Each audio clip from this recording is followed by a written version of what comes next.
Okay, hi everybody. Thanks for waiting. Hopefully you managed to have a look at that slide. My name is Mr. Owen. I'm Deputy Head of Sixth Form and History and Politics teacher at Prendergast. So I'll be teaching you for the next 2 years if you do politics and if you do history as well. So I'm going to go back to that slide that you had on at the start. I'm going to talk you through what you'll be learning about in politics, and I'll save a little bit of time at the end for any questions.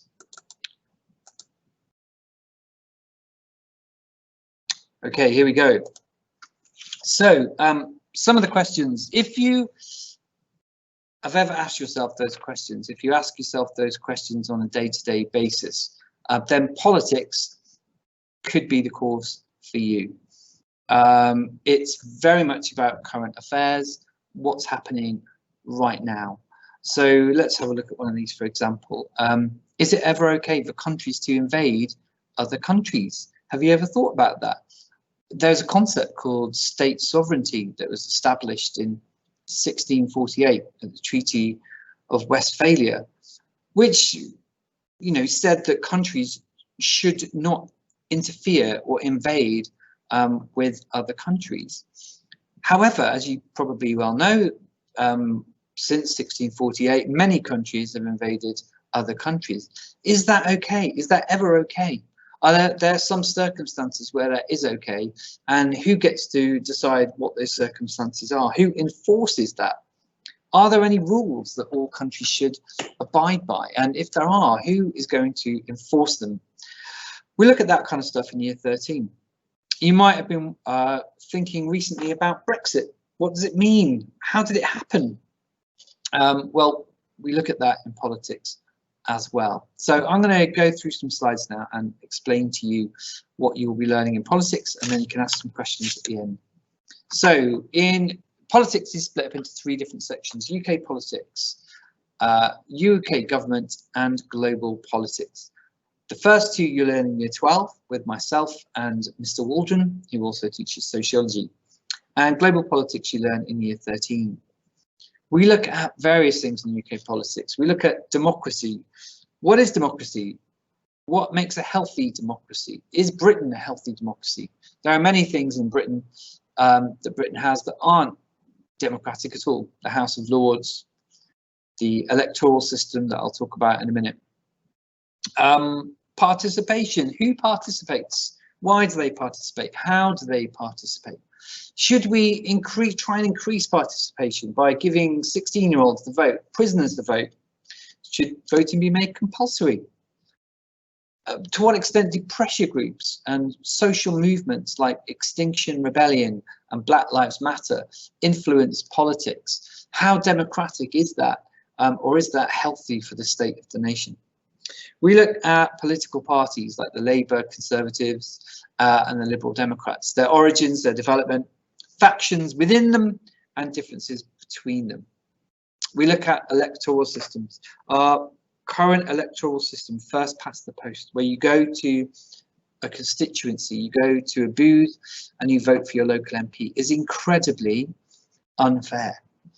In 2015, UKIP got 4 million votes, and yet only 1 seat at Westminster, whereas the Scottish National Party got 56 seats for 1.5 million votes.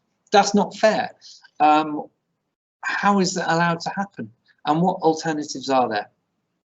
And we look at voting behaviour. Why is it that if you're under 40, educated and employed, you're much more likely to vote for the Labour Party, whereas if you are retired, you don't have a degree and you're over 40, you're much more likely to vote for the Conservative Party? And how does that influence the way the political parties work? Does the media have an impact on politics? Or is the media shaped by, or does the media just simply reflect attitudes that are already there? We look at the 3 classical ideologies of liberalism, conservatism and socialism. This will really get you to question your beliefs. Do you think that human beings are selfish? Do you think that they are altruistic and capable of helping each other? Do you think they're rational and reasonable? capable of making decisions for themselves, or do they need guidance or a strong hand from the government? Depending on what you think about human nature will dictate on how you think the role of the state in society, the role of the economy in society, and basically determine who you would vote for in an election. It also underpins a lot of the things in history. You understand why Stalin did some of the things he did, why Hitler did some of the things he did. And you understand politicians today a lot better. You understand their speeches because they always refer back to things that happened hundreds of years ago. You look at the UK government, the institutions of UK government and their relationship between each other. And in year 13, we look at global politics. We look at, for example, what I talked about at the start of the lesson, how countries can bully other countries and why no one can do anything about it. We look at when there has been examples of humanitarian intervention. Why are they always in African countries? Why aren't people going into China and rescuing the 1 million Uyghur Chinese population that are currently in prison? It won't happen. They won't be saved. Why is that? Why are some countries more powerful than the rest of the world? Those are the kind of things we look at. Okay, so politics and history are the only two subjects at Prendergast that successfully place students at Oxford and Cambridge every year. We have a great track record. So if you listen, if you work hard, stay engaged, you can go anywhere you want to in the world to study probably a humanity after doing this. You need to have good GCSEs, an interest in current affairs, and a willingness to work hard and achieve. And you must have a sense of humour as well. Right, that leaves us with 5 minutes to discuss any questions that you might have. Right, let's have a look. Is there a minimum number of students needed for the course to run? That's a good question. Or let me put myself back on. Well, yes. I mean, I think if there was like one student, it wouldn't run. But at the moment, politics is looking pretty healthy. We've got 14 in our current year 12 crop, so it's not going anywhere soon.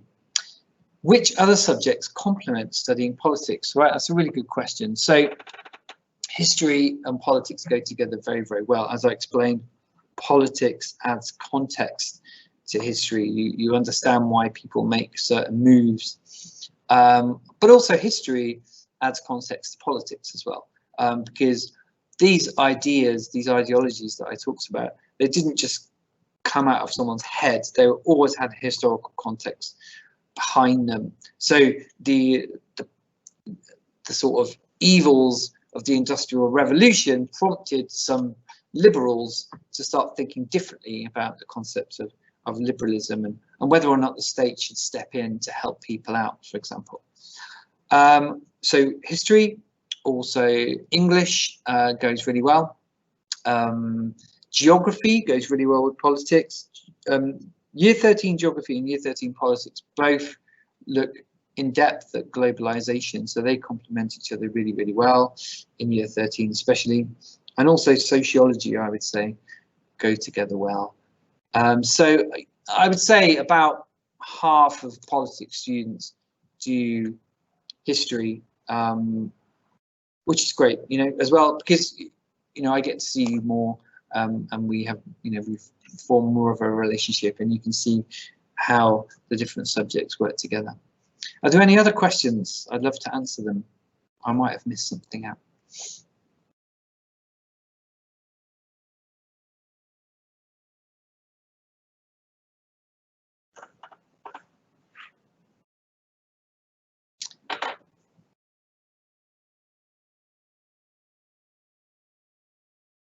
Are there any other? Oh, here's one. Does the course have any focus on study skills, e.g. essay writing, debating, research skills? That's a really good question. Okay, so yes, essay writing is really, really important, and I'll explain to you how to write, the perfect politics essay, and we'll practice that over and over again. Debating, well, we do. Most classes actually have some form of debating in them. The way I like for you to go and do the reading that I give you, organize your notes, and then most of the lesson is spent discussing what we've found out. That way, high level thinking can occur, and I can see if you've understood the work, and we can share each other's ideas. So sometimes there'll be more formal debates, often they're more informal, and debates also help us, when we come to do assessments. So that's a really, really great question. There's lots of research as well. I'll often set students up in fact, my year 13s are about to hand in something tomorrow about minor parties. So I've sent them off to go and do some research on political parties in the UK, and they'll be sharing those presentations tomorrow. That's a great question. Okay, I think that's it. I'll give you 30 seconds to come up with another question. It could be on anything to do with sixth form, as I'm also deputy head of sixth form.